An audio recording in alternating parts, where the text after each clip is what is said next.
एक जण म्हणला की ज्यावेळी लोक माझ्या पराभवाची चर्चा करतात, लोक मी संपल्याची चर्चा करतात, त्यावेळी मी माझा पराभव मान्य केला पाहिजे, त्यावेळी मी संपलोय असं मी समजलं पाहिजे.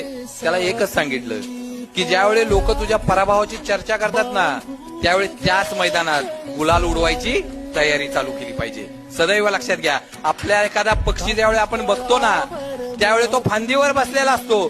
त्या फांदीवर बसलेल्या पक्षाला फांदीचा कणकटपणावर विश्वास नसतो, त्याच्या भरोशावर तो पक्षी फांदीवर बसलेला नसतो. त्या पक्षाला स्वतःच्या पंखावर आणि स्वतःच्या पायावर विश्वास असतो, म्हणून तो पक्षी त्या फांदीवर असतो. मित्रांनो, जोपर्यंत तुमचा विश्वास स्वतःवर आहे ना, जगातली कुठलीच ताकद तुम्हाला रोखू शकत नाही, हे सदैव लक्षात घ्या. किती अडचणी करू द्या, किती संकट देऊ द्या, किती कोणी आपल्यावर टीका करू द्या, किती अपमान करू द्या, किती अडवू द्या, सदैव लक्षात घ्या, फक्त आता थांबायचं नाही.